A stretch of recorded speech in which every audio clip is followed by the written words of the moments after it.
di jalan Allah. Ini Masjid Enam Syuhada lagi dikunjungi sama Ketua Hilmi. Modal awalnya berapa Pak Yudi Pramuko? 750.000 Rp750.000 aja. Jadi ini 500 jutaan nih barang. Sekarang udah habis 310. Masya Allah, tuh udah pakai keramik, laponnya tinggal.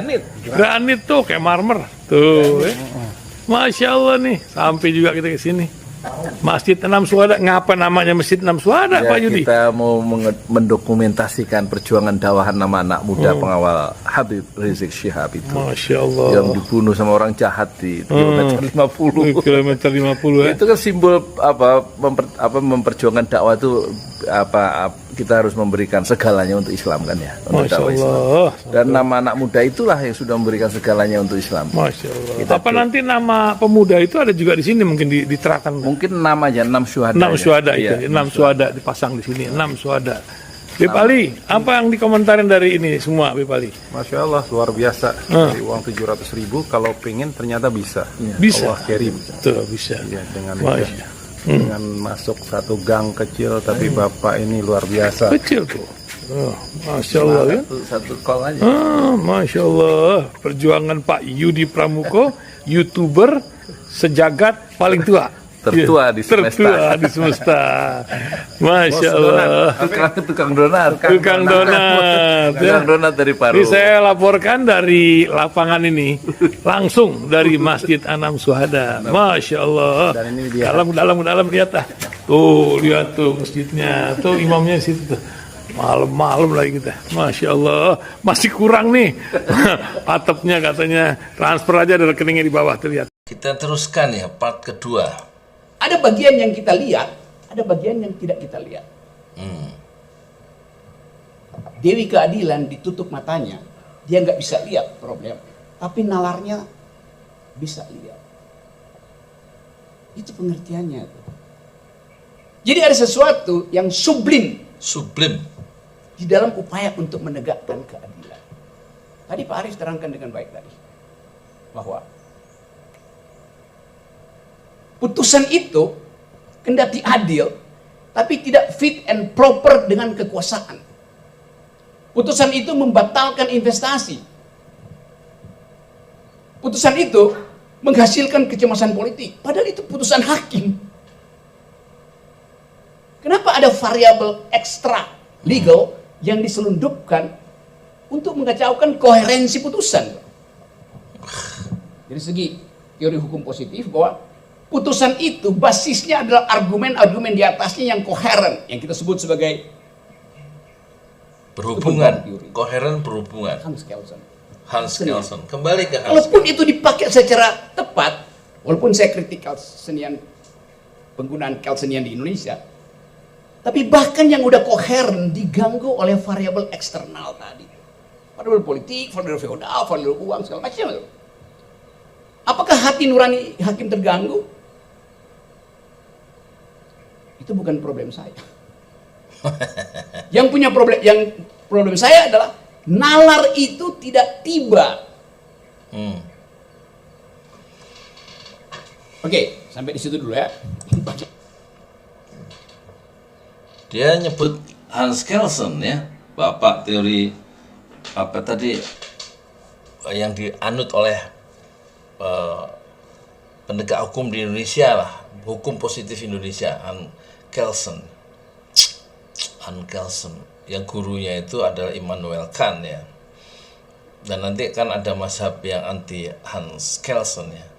Nah dalam putusan-putusan hakim itu kata Rocky Gerung tadi, saya nyoba ini ya memahami ya.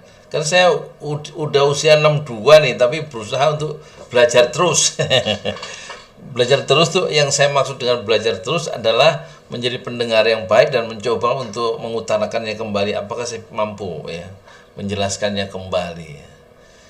Jadi putusan-putusan yang harus disusun berdasarkan nalar yang sudah koheren dengan bukti-bukti yang koheren, yang sudah koheren itu apa sih, bersambung atau sudah koheren itu ya berhubungan gitu.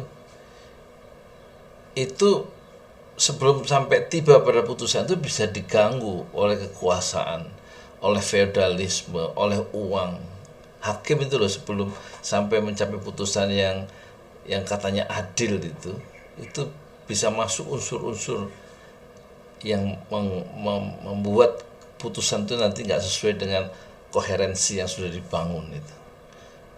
Jadi memang putusan hakim itu potensial untuk disusupi oleh kepentingan politik dan juga kepentingan feodalisme, ya, dari kekuasaan, kepentingan budaya dan lain-lain tentang kesopanan, ya.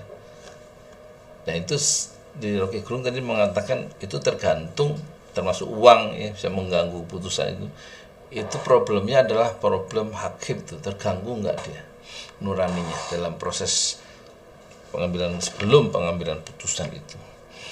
Ini menarik ya, kuliah seperti gini ini membuka wawasannya. Bagian awal. Jadi saya mau terangkan tadi bahwa yang tak terlihat Tak berarti tak hadir. Tak berarti tak hadir. Yang nggak kelihatan, nggak bisa diindra mata, nggak bisa dipersepsi oleh indera, oleh mata, itu bukan berarti dia nggak ada. Menurut Rocky Gerung, dia ada. Seperti tadi, pengakuan bahwa ada 3 kesalahan, padahal hanya 2. Jadi pengakuan, pernyataan itulah sebuah kesalahan tersendiri yang nggak kelihatan dalam tulisan there is 3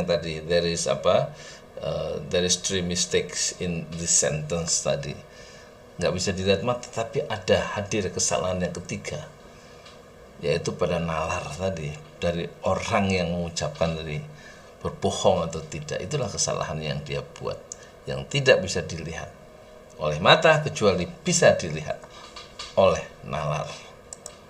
Yang tak terlihat tak berarti. Demikian juga di dalam ruang-ruang pengadilan, yang tak terlihat tak berarti tak hadir. Mantap. Di ruang pengadilan juga begitu, yang nggak nampak tidak berarti tidak hadir. Tak terlihat di situ ada unsur kekuasaan, tapi tak berarti tak hadir loh. Karena algoritma sampai saudara punya sertifikat pengacara, di belakang itu ada proses politik panjang. Yang tak terlihat tak berarti tak hadir. Itu ujian pertama pada kemandirian kehakiman. Yang tak terlihat tak berarti tak hadir.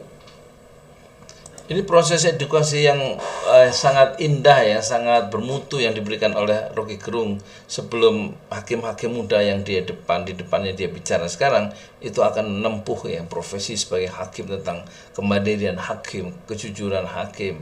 Yang tidak terlihat itu tidak berarti tidak hadir.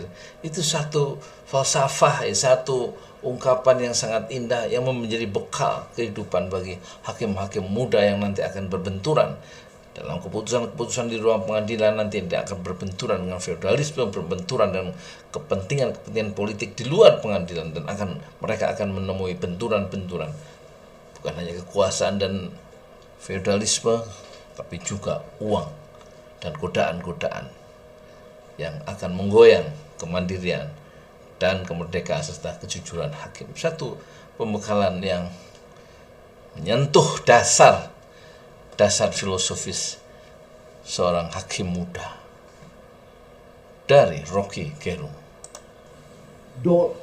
Dalil itu kita pastikan. Ini sampai sini masih dapat ya, masih nyambung ya teman-teman ya. Masih tinggi, memang tinggi ya, makanya dia ngecek masih nyambung. Masih lah. Kuatnya udah dapat ya.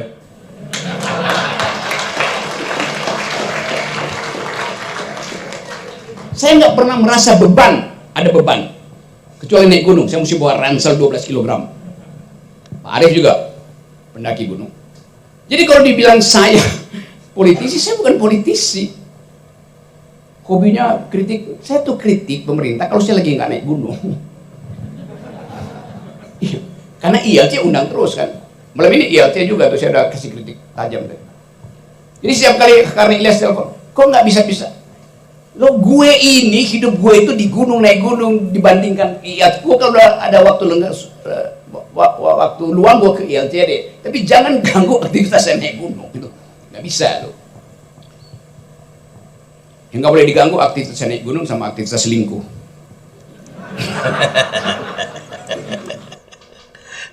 Oke, ini kita stop yang part kedua ya. Oke.